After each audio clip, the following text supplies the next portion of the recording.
Alors, j'ai choisi New York pour vous annoncer mon nouveau projet. Alors, derrière, vous voyez, il y a la Statue de la Liberté. Alors, New York, c'est ma ville. New York m'a tout appris. New York, c'est là où je me suis construite. Et Tioleja est basé à New York.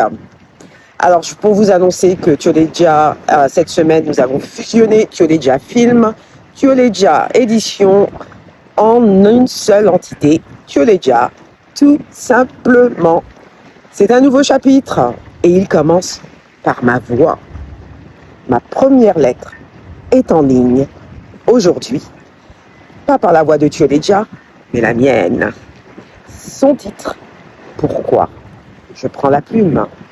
C'est la première des lettres de la fondatrice. C'est ma newsletter sur Substack. Le lien est en bas sur ma bio. 19 mars 2022. À 6 h du matin, je suis dans ma chambre à New York. Je reçois toujours des tonnes de messages, mais il y a un message qui capte mon attention. Une de mes anciennes clientes m'écrit de retirer une publication que j'ai faite sur Instagram. Selon elle, cette publication ne reflétait pas la teneur de notre collaboration. C'était direct, froid, presque brutal. J'ai reposé le téléphone. J'ai fixé le plafond. Ce n'était pas la première fois que quelqu'un effaçait ma contribution de son histoire. Mais ce fut la dernière fois que je l'acceptais.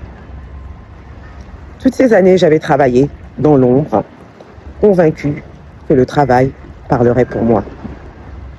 C'est mon associé, Gabriel Souleika, qui m'a dit et qui m'a fait comprendre que peser institutionnellement et parler en son propre nom, ce sont deux choses différentes.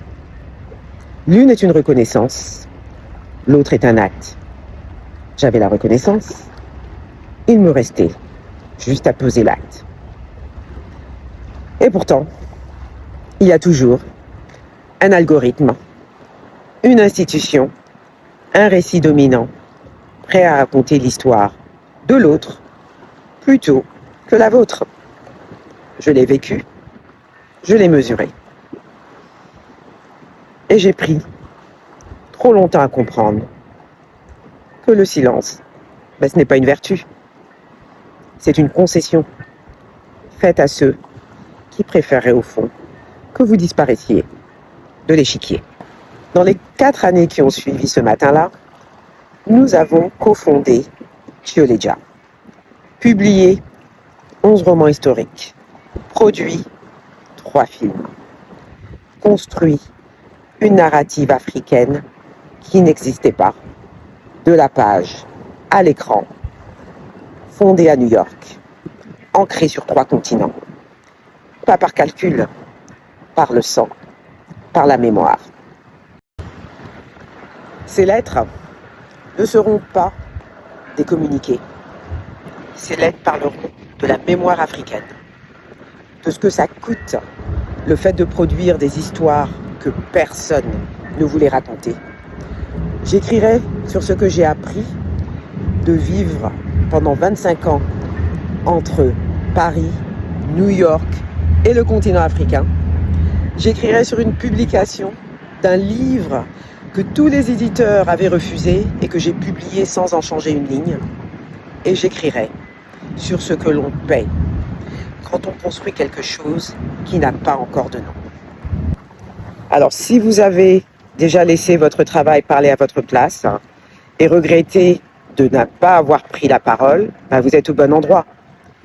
Abonnez-vous, non pas pour suivre Tioleja, mais pour entendre ce que je n'ai jamais dit. La lettre complète est en ligne, le lien est dans ma bio.